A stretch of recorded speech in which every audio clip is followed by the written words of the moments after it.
Welcome, everyone, and happy mid-December. Thanks for taking the time out of your busy schedules to join us today. My name is Gina Smarecki. I'm the events manager at Newsfire, and I'll be your host for this live session. In celebration of the holiday season, we are giving away a $250 Amazon card to one lucky attendee today. So watch your email. I'm going to be notifying the winner of email. Watch your inbox for that.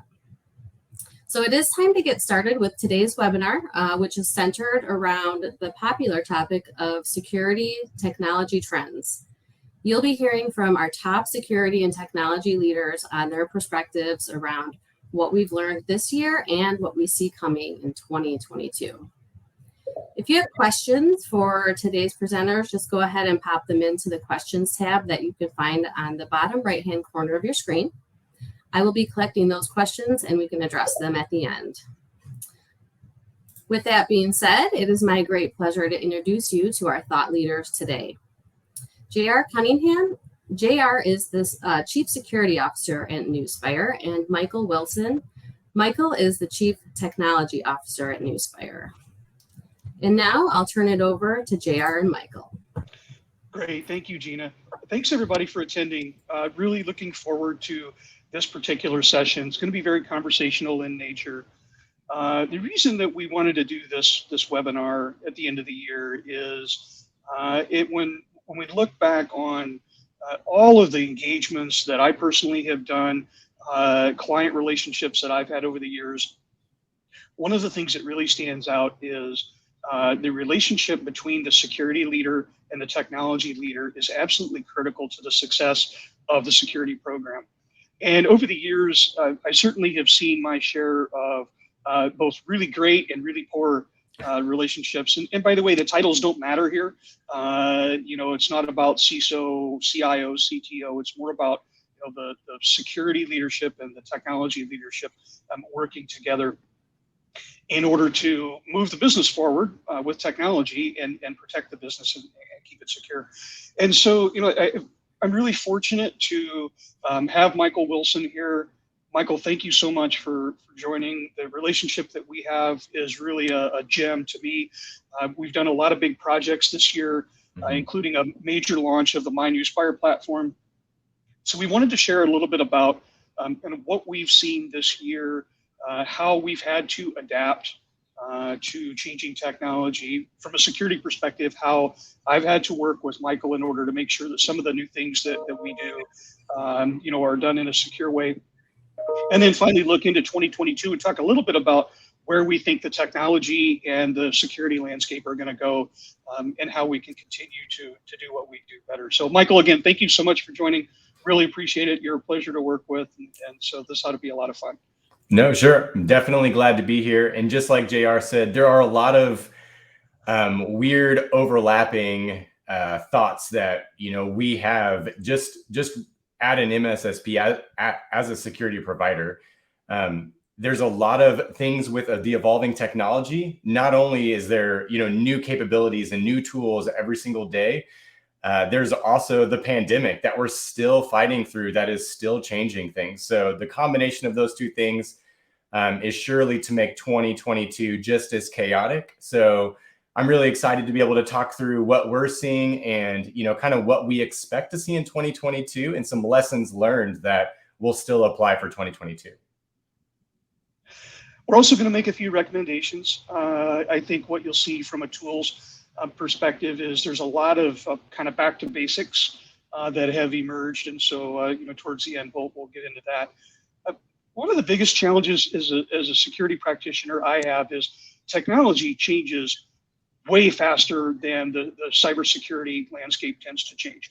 If you look at how we generally run cybersecurity programs, often they're run with various frameworks, either NIST or ISO or the CIS 18.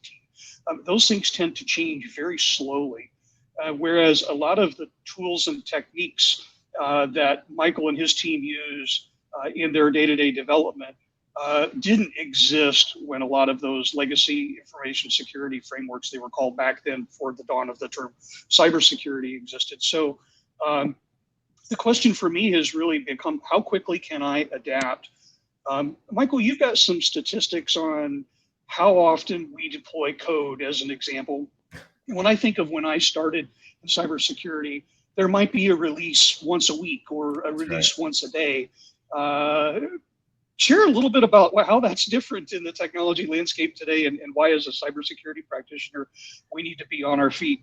Absolutely. So when you think of the large new tech giants that are out there, one of the things that's really impressive nowadays is how many times they actually deploy changes to a production environment.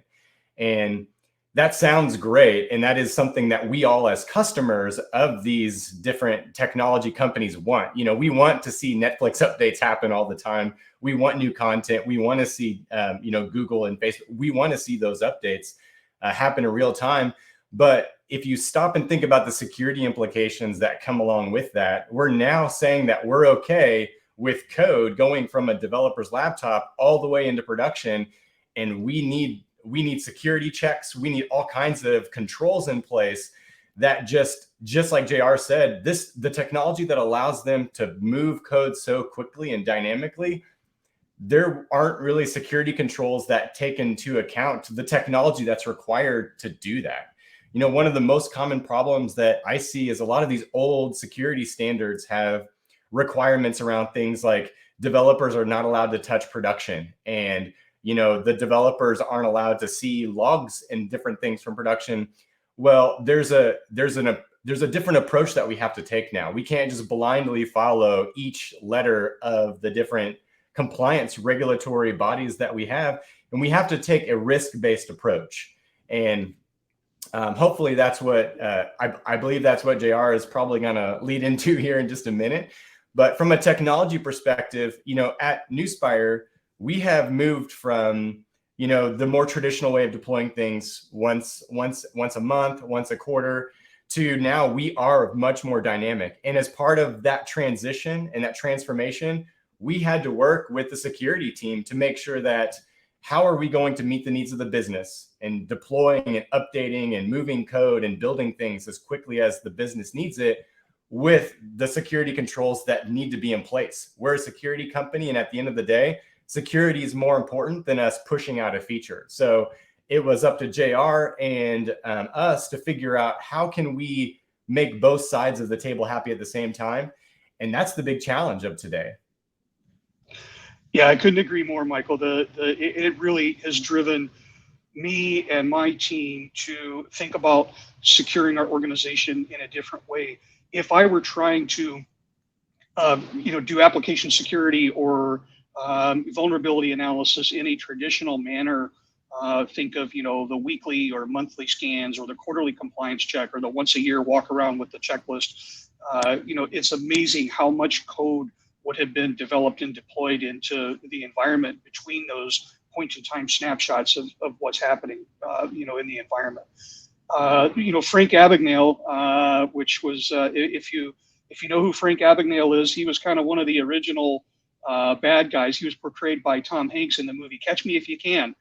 And he had a quote here: technology breeds crime, and we're constantly trying to develop technology to stay one step ahead of the bad guy. And in the case of, what Michael's referring to with, continuous improvement, continuous development, real-time code going out into the production environment, bug fixes happening kind of on the fly, if you will. Yeah. That's the modern reality that we live in. So, Frank Abagnale was referring to, creating fake checks with, ink in printers and whatnot. But in today's era, really the risk-based approach and a more of an always-on security approach, it becomes critically important.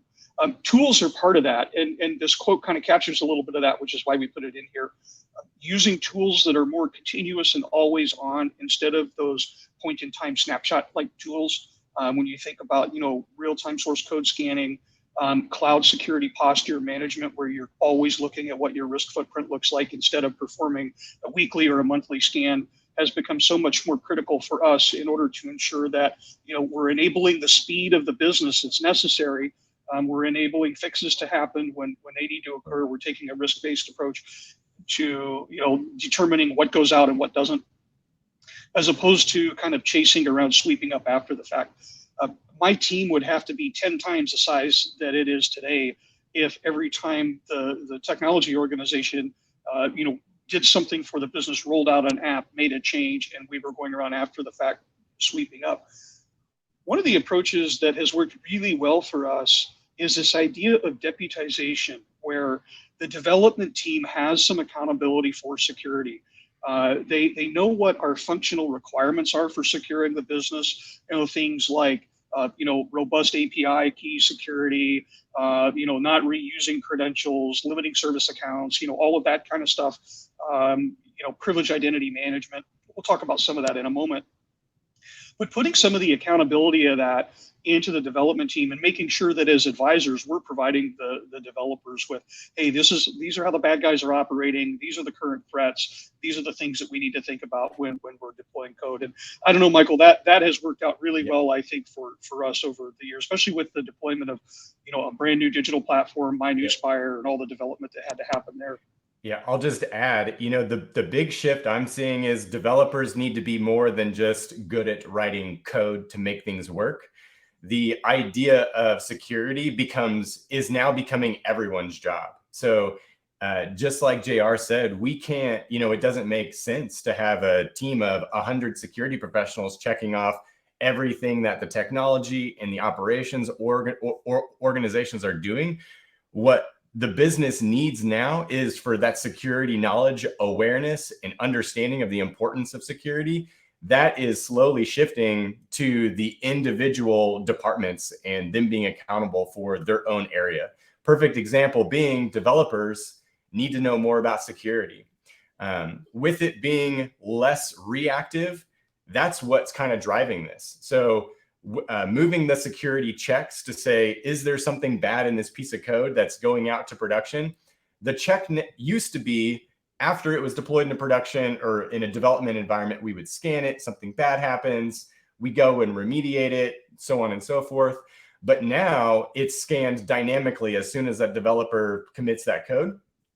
And then it's back on the developer. It's in their court to say, uh-oh, something didn't pass. There's a security vulnerability that I need to address before this is allowed into production, making that developer ultimately, to JR's point, he's accountable, which means he or she needs to understand, what does this vulnerability mean? What does security mean to me and my code? And it's actually a good thing for our entire industry, because it means that it's not just the security leader and a couple of individuals that are responsible for the entire company's security. It's everybody. And it's just like security awareness training.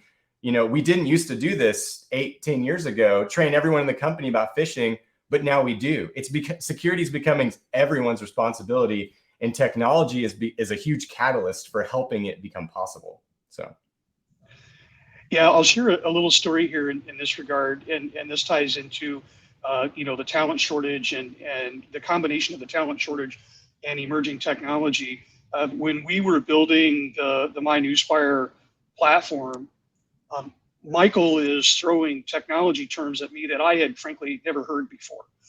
And so part of what I had to do was take a step back and look at, some of the technologies that I use in order to validate security posture are not going to be relevant here. And so I had to go back to Michael and the development team and ask some questions about, hey, how do I scan this code? That you're deploying out, things like, some of the microsegmentation, elements that are out there as part of our digital platform. I really had to kind of relearn, and by the way, from the development team, how do I validate the security posture of what's happening out here? So it was one of those things where I had to go out to the garage and look at my toolbox and realize that the tools that I had weren't necessarily going to work.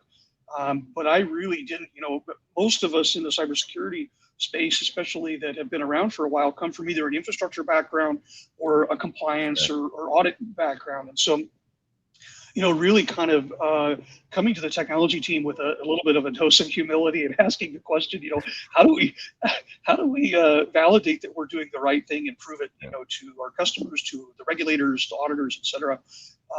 Became kind of an exercise in relearning some of the, the fundamentals. The other thing I think, and Michael, I'd love for you to comment on this, the the emerging technology creates a scenario where there's a lot of just-in-time learning going on, both on the development side and the security side.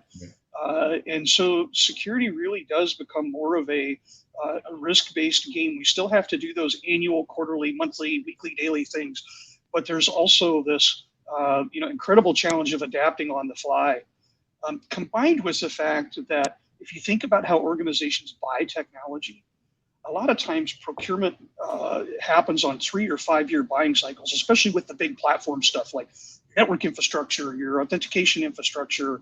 Cloud service agreements tend to be longer term, and so the IT is buying over a cycle of years, while the bad guys are adapting in a cycle of minutes or days. And so there's another incredible challenge here that we're facing with regards to adapting together as technology and security professionals.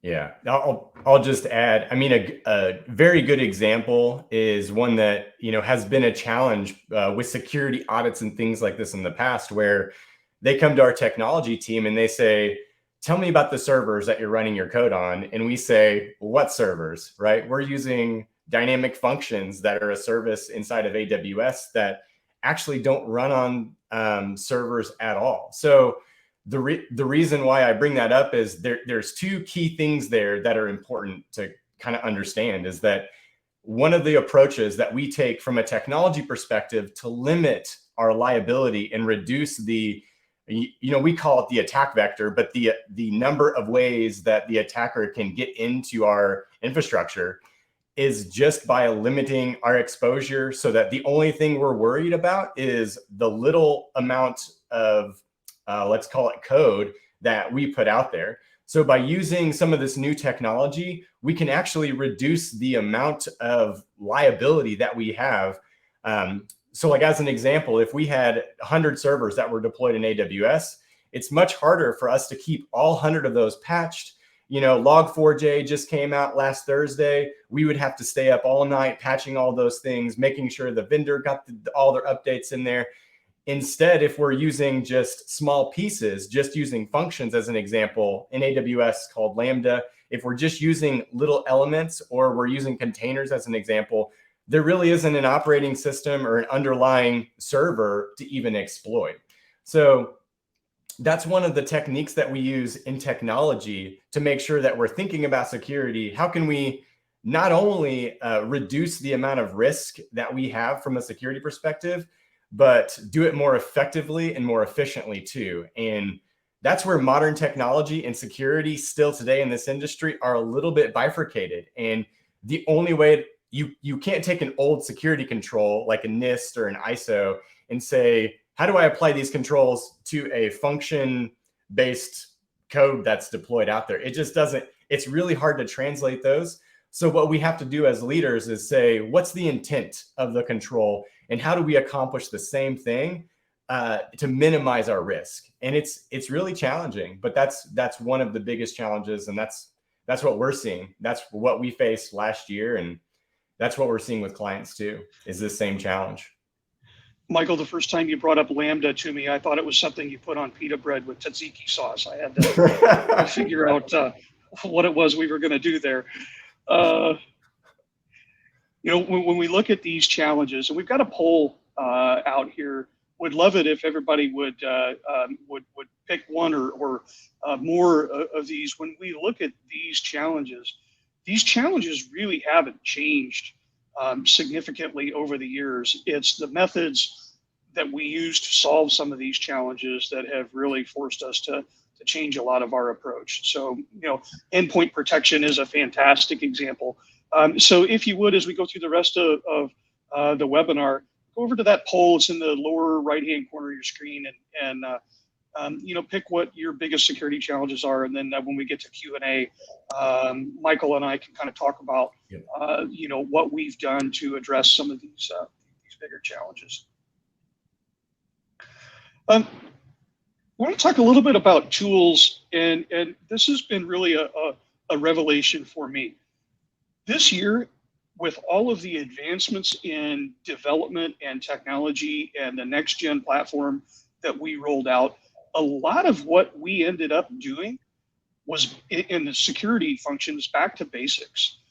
If you look at endpoint protection, email and web security, proxy and cloud access, identity, and we put some of the tools in our toolbox up here. And if you look at a lot of this stuff, it really isn't that glamorous from a cybersecurity point of view. Kind of security 101. We had to get sharper around vulnerability management in a cloud-based world. We've had to do more with regards to obviously remote work due to COVID and all of that stuff that we ran into. But as Michael was pushing the envelope from a development point of view, going to a more serverless infrastructure, we've got more people at home. We've got SOC operations to take care of, making sure that our security operations centers are secure. A lot of what we in security have had to do is, while at the same time deputizing the developers and allowing them the freedom to move the business forward and help keep us secure, we also had to go back and kind of pay attention to some of the basics. Yeah. I mean, one thing I think that might be worth mentioning is the tools that aren't on here that are no longer on the list. So things like antivirus, and it's just because we don't see firewalls on here, it doesn't mean that it's not an important part of a security control or your security program. It's just that, the world is increasingly moving to more of a zero trust everybody where they're at, whether it's home, coffee shop.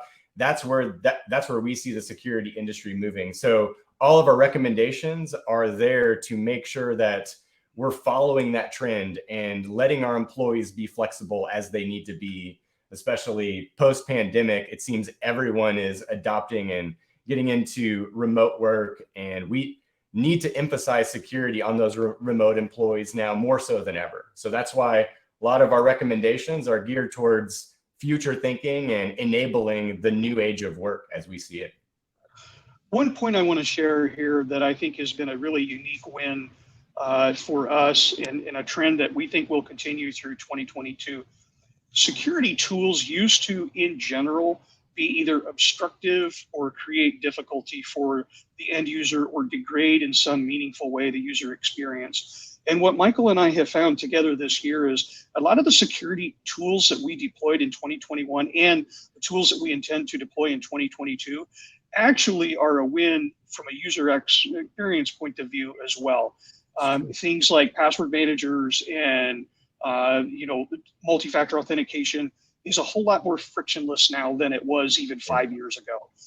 Endpoint security, I think we all have battle scars from the days when your antivirus solution would blow your computer up after a signature update, and you're out of business for a few days. And we generally don't see that same type of thing with next generation endpoint solutions. When Michael refers to zero trust, when we talk about proxying applications, that is an improvement for the user experience. So we really entered a world in I'd say starting in the late teens, but certainly through 2020 and 2021, where a lot of these security tools are actually a win all the way around for the organization, as opposed to being, oh boy, the security department's going to come in here and put this widget on my computer that's going to slow it down and cause me all kinds of problems. Yeah. Perfect. Yeah. And I just want to hit on one perfect example is, we're moving away from things like VPNs, and we're moving towards using Okta, secure two-factor authentication, and modern web services to protect with the same level of encryption, but give that access without slowing down the user's machine, without requiring heavy agents on the laptops.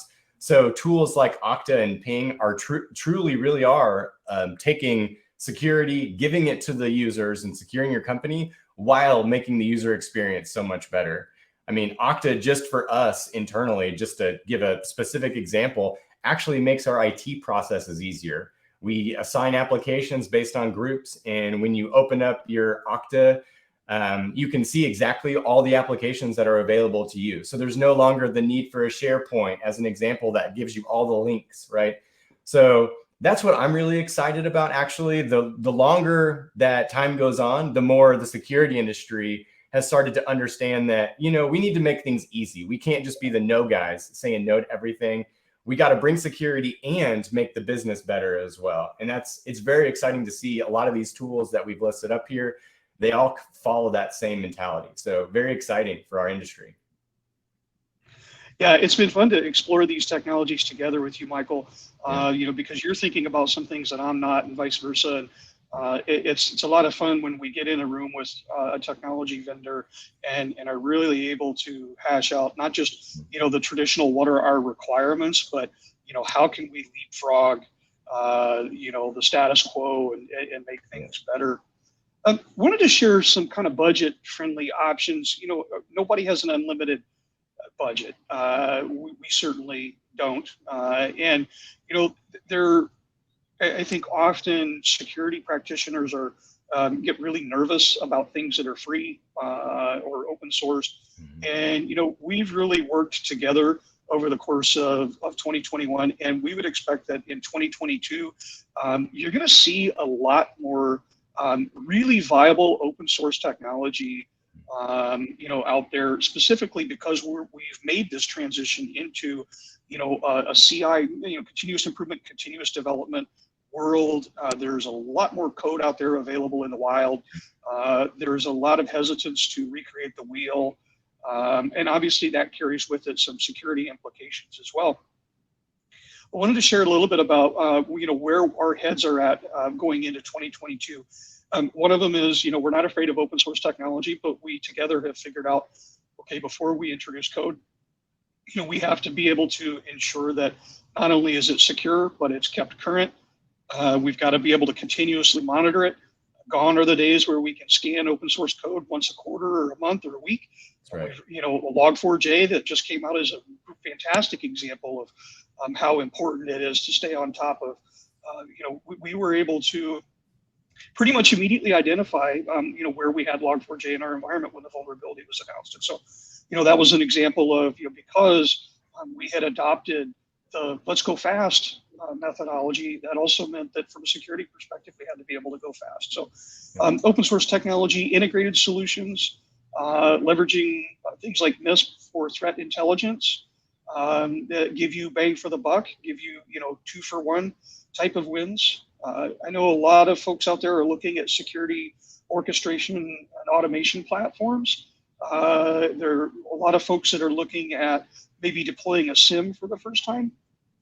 There's a lot those tools do that are of benefit to the technology organization in addition to being a benefit to security. So recommendation here is, regardless of if you're a technology practitioner or a security practitioner, if you're investigating those tools, unpack that product data sheet with your technology stakeholders as well, and try to figure out where there are wins across the board for both security and technology.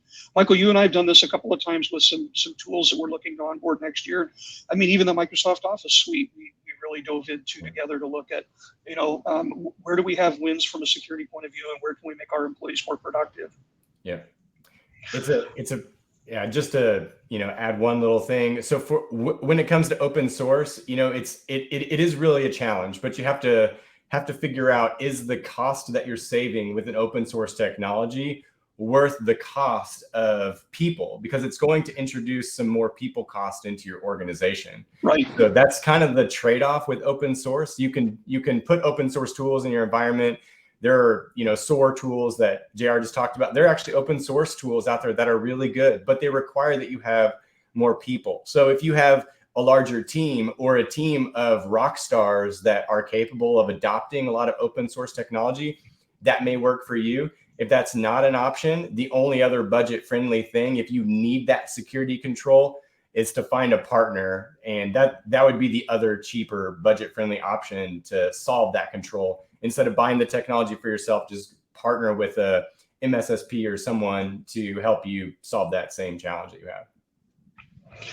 Yeah, two final points to this. One is about doing more with policies, standards, procedures, training in general. One of the real interesting conundrums that I've faced in the last year is, like most organizations, our information security policy standards and procedures are designed to essentially align with common industry frameworks, keep us compliant with our regulatory compliance, satisfy not only our auditors but also our clients' auditors. That's part of our business, is making sure that we can keep our clients able to prove to their third-party auditors that they're doing the right thing from a security perspective by leveraging us. However, a lot of those legacy policy standards and procedures don't really work that great in a high-speed development environment. And so we've actually done more with policies and procedures than ever before, and we'll plan on continuing to do so through 2022. An example of this would be things like deputization, and actually by standard, giving some accountability to developers for security. Things like when code is developed, we're gonna take certain steps to ensure that we're not injecting code with vulnerabilities, that type of thing. And then that leads into training. And I think one thing that's really important here, this trend is going to continue throughout, certainly for us throughout 2022 and beyond. We used to have this idea that we would cast a security awareness training net across the entire company, and the content would be the same. You put the check in the box, and when you're done, you're done. And what we're learning is that security awareness is different for different stakeholders in the business. We want our financial folks in accounting and finance to be really keen on business email compromise and fraud attempts and things like that, the wire transfer fraud stuff that we see all over the wild. Whereas the training and awareness that we provide for the developers should be different. It should include different things to watch out for. So, we intend to take some of these things that really don't cost much, if anything at all, and use that to help drive our security posture forward with various stakeholders in the organization. And by the way, there's another win here too. When you provide security awareness training that's relevant to an individual's job, they become eyes and ears of the security program for their function. So rather than me trying to figure out, okay, what is the service desk doing today with regards to cybersecurity? How can I ensure that they're staying aware of phone-based phishing type attempts, that type of thing, social engineering attacks? If I can tailor the training for them, and again, to use the word deputize them in order to have them function as part of the security program, everybody in the organization wins.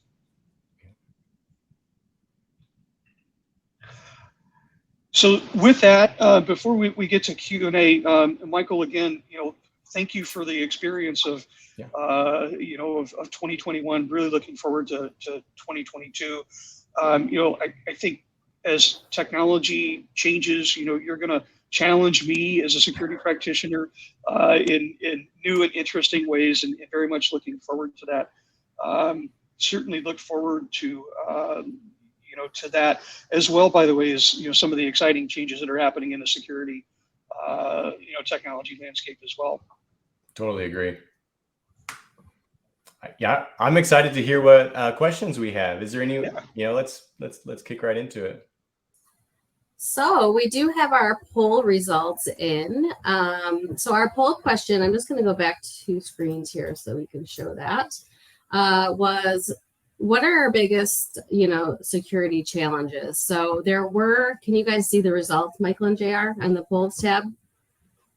So there were 3 3 answers that did jump straight to the top and get the most votes, which were data protection and loss prevention, vulnerability management, and cybersecurity policies. If you guys had any comments on that. Sure. Michael, you want to start? Yeah, sure. So data protection and loss prevention, this is tough. This is, if I had to say one of the hardest ones on this list, from a technology perspective, obviously talent and things are pretty tough, but from a technology perspective, the security industry's had a hard time with, what we used to call DLP, right? Where we had to watch everything on the network, and it only, you could only do specific traffic protocols. And then there was a lot of challenges with decrypting things and are we violating privacy? Honestly, I think that the way of DLP inside of an organization, I'm going to ask if JR agrees with this before we set it in stone, but I kind of think that DLP as a technology and security is going away, and it's moving more to cloud access security brokers and proxy-based technology. And the reason I say that is DLP infrastructure and technology is so expensive, and you deploy it in your castle of your environment. But as soon as your employees leave that castle, which is most employees today, it then provides zero value other than, server compromises and things like that. But the most likely place you're going to get infected and have breach incidents starts with the users, with the laptops, with the people making the most changes to their system. So I don't think that traditional DLP technologies really make sense, the more and more that we're remote enabled. And it really truly is moving to more of a, like we use Netscope and Zscaler as examples, but Netscope for cloud access security broker is a good way to still protect your employees and get data protection truly to all your employees. So I'll stop there. JR, I'm interested what you. Yeah, I certainly agree. When I think about, over 2 decades of cybersecurity consulting, the most highly failure-prone projects I see are DLP and NAC, deployments, right? And the reason for that is they require you to know, what you're trying to prevent in totality. Traditional kind of signature-based. I would say the trend in 2022 and forward, especially in the post-COVID era, is really around, number one, identity. As kind of the cornerstone to data protection. We used to think that data protection started with strings, identifying the data itself, as opposed to identifying the human and then providing context around what data, they should have access to and what they can do with it. So trend certainly towards identity, traditional DLP. It will have a place in certain very highly controlled circumstances where there is a very specific piece of information that we don't want to move around the environment. But in general, the technology is kind of fraught with peril from a deployment point of view. And by the way, when you break the business, it tends to make people mad. So from a security practitioner point of view, we tend to want to shy away from that. And those technologies do tend to break the business. I can comment real quick on vulnerability management and policy as well. Vulnerability management used to be a camera where we would go click and take a point-in-time snapshot of what's happening in the environment. The future of vulnerability management is a video camera where we're always on, always recording, what's happening and understanding our state of vulnerability, and then making hopefully automated decisions around, what are we going to patch and how quickly. Gone are the days where the security practitioner can leave the office on Friday, turn the lights off, and come back on Monday morning to see what happened. You're toast by then, in the era of ransomware and whatnot. So vulnerability management, just like in the development space with continuous improvement, continuous development, vulnerability management is morphing into an always-on exercise as opposed to a point-in-time snapshot scanning, daily, weekly, monthly, et cetera. There's still a place for those point-in-time scans, especially around things like network discovery and whatnot. But if you look at like cloud security posture management tools, they tend to be always looking at configurations, always looking for known vulnerabilities, alerting, and then if an organization has, security automation in play at all, making a decision around, do we patch this or not? So I certainly, that's where I see the future of vulnerability management. Michael made a comment earlier, and it's so true, about patching in a non-infrastructure world. And I will share that patching is so much easier in a non-infrastructure world than the legacy idea of, take the servers down, patch it, test, make sure that, the code, the business application will run, the patch is compatible and all of that. So you put those two things together, more real-time vulnerability management combined with more code-specific patching and remediation. And, the world is just going to continue to get faster with regards to vulnerability management. Yeah. And then finally, I'll comment real quick on cybersecurity policies. The law always lags behind the technology, and we are desperately, as an industry, behind in the policies and frameworks realm. If you think about the big frameworks, FSMA was passed in 2002, which led to the NIST standard. The iPhone didn't come out until 2007. So, a lot of these frameworks and regulations that we use to create policies, they don't do curbside pickup, they don't do digital transformation, they don't do mobile, they don't do apps. And so we really have to adapt our policies as an industry, as an entire industry, to accommodate for the modern reality. If you look back, even some of the specific industry standards like PCI, they really weren't designed to think about the world from a cloud perspective, right? They define things like the cardholder data environment. Well, the cardholder data environment in a retailer might be a hybrid cloud, a hybrid multi-cloud environment. And so as an industry, there's a lot of cleanup work and innovation that needs to happen from a policy perspective. Recommendation here, do what you have to do from a regulatory point of view, and then make sure your standards are up to snuff and communicated effectively across the organization for the new kind of next gen technologies that the organization is using. That's what Michael and I do. Yep, exactly. Well, thank you, gentlemen, for such a great discussion and sharing your experiences and insights on these evolving and complex topics. So thank you, everyone, for participating in our poll. I don't see any questions. So in an effort for to watch the time here, I do know that we went over a few minutes, and I apologize for that. Everything will be recorded and sent out to everyone as well after this via email. Unless anyone has any last minute questions, I will wrap it up here. And if you have questions after the fact, please just send us an email at webinars@newspire.com, or go ahead and contact us through our website at newspire.com. We will route those questions to the appropriate person. And as always, stay tuned for invitations for our upcoming webinars and events. So on behalf of Newspire and our presenters, thank you for joining us. Have a safe, happy, and secure holiday season and new year.